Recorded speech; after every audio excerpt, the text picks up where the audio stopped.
누구라도 법의 규제를 받고 법 위에 군림할 수 없다는 법치주의는 민주주의의 바탕이다. 명문법에 의해 국가 권력을 통제하고 자의적 지배를 배제하는 것, 말 그대로 법의 지배인 것이다. 입법부는 법을 만들고 행정부는 법을 집행하는 권력 분립이 민주주의의 근본인 것이다. 법에 의한 지배는 법의 지배와 비슷해 보이지만 다른 개념이다. 법이라는 형식을 빌려 권력자가 정치나 행정을 좌지우지하는 일이 동서고금에서 벌어졌다. 외양만 법을 빌렸지 사실은 법치 아닌 인치였기 때문이다. 히틀러의 전체주의도 실은 겉으로는 법이라는 허울을 썼다. 이제 막히틀이 잡힌 한국의 민주주의가 위기처럼 보이는 것은 아이러니컬하게도 입법부 때문이다. 민주주의의 근본 이념인 법치주의는 국민의 대표로 구성된 의회가 제정한 법률에 따라 국가가 운영되는 것을 말한다. 그렇다면 의회가 제정한 법률에 따르기만 하면 그것이 법치주의일까? 히틀러를 경험했던 유럽 국가들은 독재 권력에 장악된 의회가 만든 법률에 따른다 해서 그것이 법치주의는 아님을 깨달았다. 그래서 생겨난 게 실질적 법치주의라는 개념이다. 의회가 만들었다고 해서 모두 법률이 되는 것이 아니라 헌법에 합치되는 법률만이 진정한 법률이며 이에 따라 국가를 운영하는 게 실질적인 법치주의이자 민주주의라는 것이다. 절대 과반 이상의 의석을 가진 현재의 야당은 마음만 먹으면 언제든 법률을 만들 수 있다. 설령 그것이 위헌적이고 반민주적인 법률이라 해도 막을 방법이 없다. 법령이 많을수록 도둑이 늘어난다. 나라는 발음으로 다스려야 한다는 노자의 가르침을 되새기기 바란다. 바른 정치의 1차적인 책임은 대통령과 행정부에 있겠지만 입법부인 국회의 책임도 무겁다. 국회의 정치 과잉은 과잉의 특권과도 무관하지 않다. 세계 톱3라는 1억 5,700만 원의 세비만이 아니다. 불체포 특권도 내려놓아야 하고 이발비와 약값까지 세금으로 쓰는 그릇됨도 고쳐야 한다. 이게 무슨 거지인가? 한국의 정치인들은 주기적으로 발작을 일으킨다. 그것은 바로 내각제 개헌 발작이다. 내각제 개헌론은 갑자기 등장한 것이 아니다. 2014년 2월 여야 의원 70여 명으로 개헌 추진국 회의원 모임을 발족하고 활동한 바 있다. 그리고 2014년 10월 김무성 당시 새누리당 대표가 중국의 상하이에서 오스트리아식 이원집 정부제 개헌 필요성을 제기하자 여야 중진들이 동조하면서 개헌 정국이 열리는 듯 했다.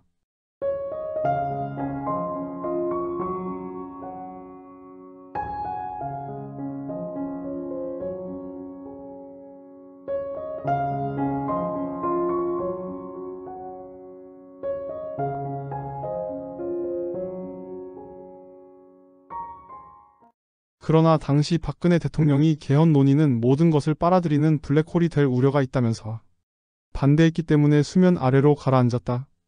참고로 개헌 절차는 대통령이나 국회 제적인원 과반수의 발의로 시작된다. 개헌안은 국회 법제사법위원회를 거쳐 본회의에 상정돼야 한다.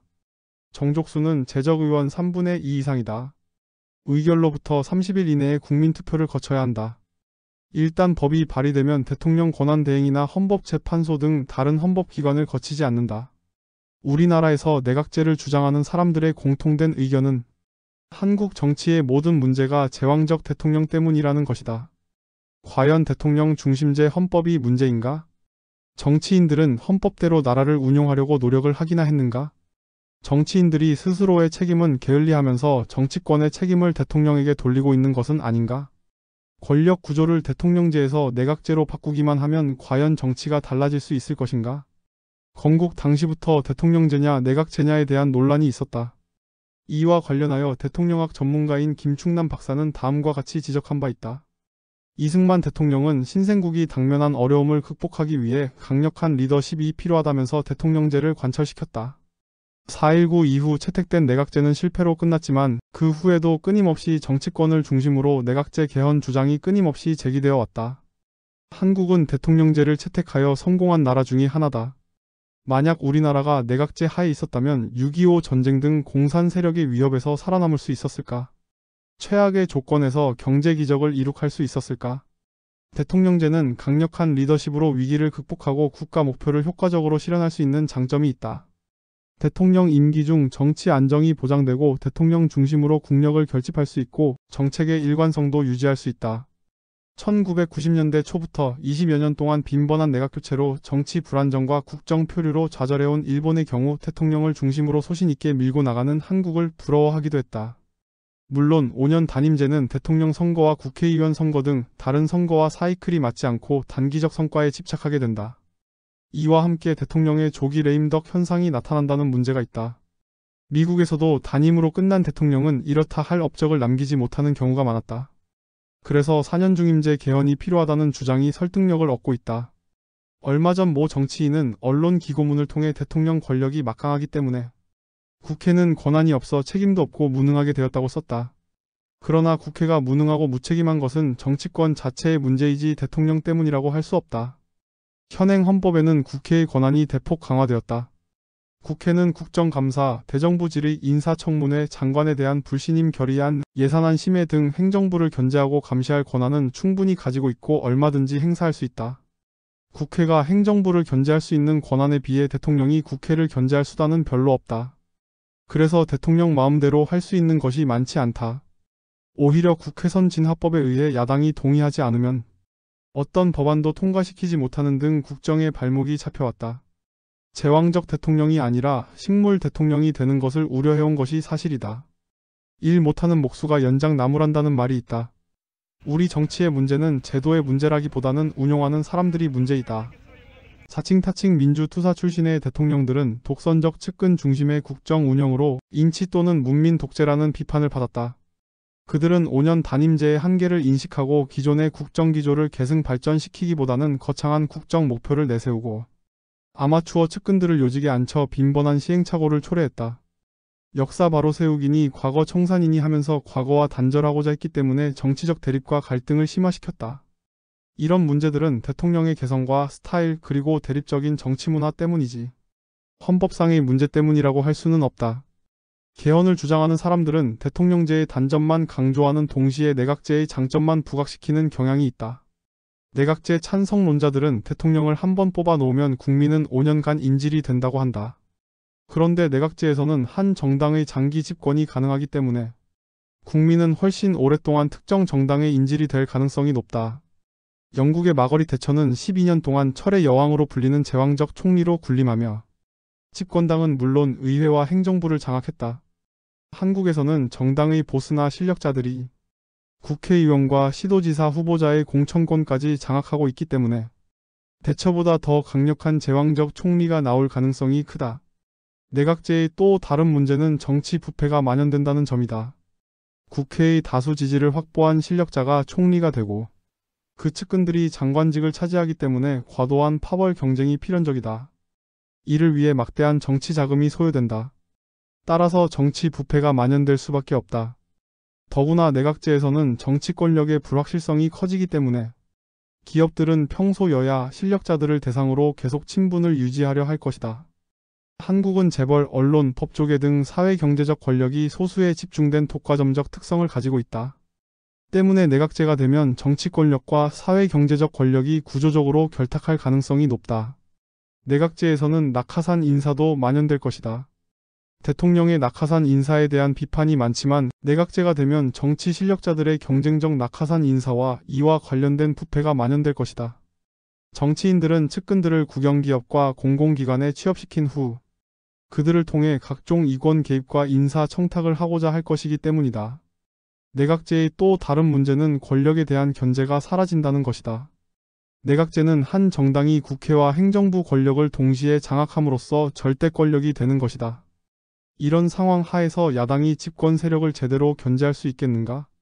대정부 질문이나 국가감사도 별 의미가 없게 될 것이다. 의회민주주의는 민주주의의 꽃이라고 한다. 그런데 우리는 그 꽃을 제대로 피우지 못하고 있다. 잘못된 정당 정치가 국민의 대의기관인 국회를 정쟁의 장으로 전락시키고 있기 때문이다. 우리 국회는 제대로 일하는 기관이라고 말하기 어렵다. 선진국에서는 선출직 공직자인 의원들은 일반 공무원처럼 여름 한 달 정도 휴가를 제외하고 연초부터 연말까지 거의 매일 의정활동을 한다. 이에 비해 한국의 국회는 정기국회가 3개월 정도이고 임시국회가 가끔 열리기는 하지만 1년의 절반 정도는 일하지 않아도 된다. 게다가 출석을 잘하지 않는 의원, 법안 표결조차 참석하지 않는 의원이 적지 않다. 선진국의 정당은 의회 내에서 정책 경쟁이 주된 활동이기 때문에 의원 보좌관들도 정책 전문가들이 많다. 반면에 우리 의원들은 대부분 정책 자체에 관심이 없다. 왜냐하면 정당들이 국회 내 정책 경쟁보다는 국회 밖에서 벌어지는 권력 쟁탈 경쟁에 몰두하고 있기 때문이다. 정당이 스스로 노력하기보다는 상대당의 약점을 공격함으로써 지지를 확대하고자 한다. 당직자들은 매일 큰 회의실에 둘러앉아 상대 당에 대한 비난을 쏟아내고 상대 당은 이를 맞받아치는 것을 거듭하고 있다. 한국의 정당은 역사관이나 이념면에서 매우 대립적이기 때문에 정당 간 타협이 어려우며 심지어 정당 내 갈등도 쉽게 극복되지 못하고 있는 실정이다. 내각 책임제란 정당 책임 정치를 말한다. 국회 운영조차 제대로 못하는 정치권이 내각제 개헌을 통해 행정부까지 장악하여 제대로 운영할 수 있겠는가? 지금의 정당 정치와 국회의원들의 수준으로 내각 책임제 개헌을 하게 되면 내각 무책임제가 될 가능성이 크다. 내각제에서는 총리와 장관 등 행정부의 요직을 국회의원들이 차지하게 된다. 국회에는 의장, 부의장, 상임위원장 등 요직이 20개 정도 되고 행정부에도 국회의원들이 차지할 자리가 총리와 장관 등 25명 정도 된다. 과연 현재 정당의 도덕성과 전문성을 갖춘 의원들이 얼마나 있는가? 내각제를 시행하는 선진국에서는 20년 이상 의원 생활을 한 중진 의원이 다수이기 때문에 문제가 없지만 우리 정당에는 3선 의원이면 중진 대우를 받고 있는 실정이다. 결국 행정부와 국회의 무능력자들이 요직에 앉게 될 가능성이 크다. 더구나 내각제에서는 대형 사건 사고가 발생하면 내각 총사퇴로 개각을 해야 하기 때문에 심각한 인력난에 빠질 것이 분명하다. 정당 정치가 성숙되면 현행 대통령 중심제는 아무런 문제가 없다고 해도 과언이 아니다. 내각제로 바꾸면 우리 정치의 모든 문제가 해결된다는 제도 만능주의는 순진한 발상이다. 정당 정치가 후진성을 벗어나지 못한 상태에서 내각제로 개헌하면 정치는 지금보다 더 후퇴할 가능성을 배제하기 어렵다. 그럼에도 불구하고 정치권이 무리수를 더 가며 내각제 개헌을 하려는 것은 그것이 자신들의 권력과 이익을 확대할 수 있는 수단으로 인식하기 때문이다. 대체적으로 한국인들은 조금만 문제가 있어도 뜯어 고치는 것을 능사로 삼는 경향이 있다. 헌법도 여러 번 개정했다. 대통령이 취임할 때마다 정부 조직을 뜯어 고치고 정당에서는 실력자가 바뀌면 당을 해산하고 새로 만들기도 한다. 이것은 잘못된 것이다. 혁명이나 정변이 아닌 평시의 대통령제를 내각제로 바꾸거나 내각제를 대통령제로 바꾸는 등 권력 구조 변경 시도는 지극히 예외적인 일이다. 국가의 기본법인 헌법에 대한 개정 논의는 신중을 기해야 한다. 헌법을 둘러싼 논란은 헌법의 존엄성을 훼손하고 국가 정체성에도 부정적 영향을 미친다는 점을 잊어서는 안 될 것이다. 내각제는 잘 작동하면 훌륭한 역량을 발휘하지만 원래의 형태가 완전히 변질되어 배가 산으로 가는 경우가 발생한다. 대표적인 나라가 바로 일본이다. 일본은 영국식 내각제를 표방하기는 했지만 결국에는 금권 정치가 일상화되는 부작용을 보였다. 심지어 집안 대대로 총리직을 대물림하는 최악의 세습제를 보이기도 하고 자신의 계파를 차기 총리로 하는 더욱 비민주적인 모습을 노정하기도 한다. 그러나 이런 일본의 정치인들도 한국에 부패하고 좌파적인 정치인들보다 100배는 나을 것이다. 무엇보다 내각제는 5천만 명의 국민이 권력을 갖는 것이 아니라 국회의원들이 권력을 갖는 제도라고 할 수 있다. 따라서 국회의원과 국민의 의도와 목표가 다를 경우 정국은 국민을 무시한 채 파행을 해나갈 수 있다. 정치인들은 자신들을 위해 돈이 필요하고 이러한 돈을 댈 수 있는 재벌과 유착되는 것은 매우 자연스러운 일이다. 문제는 바로 이런 과정에서 민의가 배제되고 재벌 중심의 경제체제가 강화되면서 서민들은 더욱 힘든 삶의 나락으로 빠져갈 수 있다고 볼 수 있다.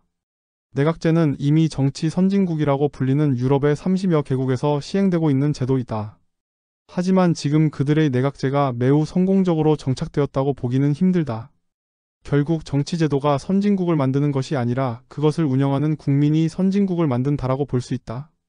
마지막으로 정말로 개헌을 하고 싶다면 입법 파업을 통해 입법 독재를 일삼아온 정치인들은 우선적으로 퇴출시키는 방향으로 나아가야 할 것이다.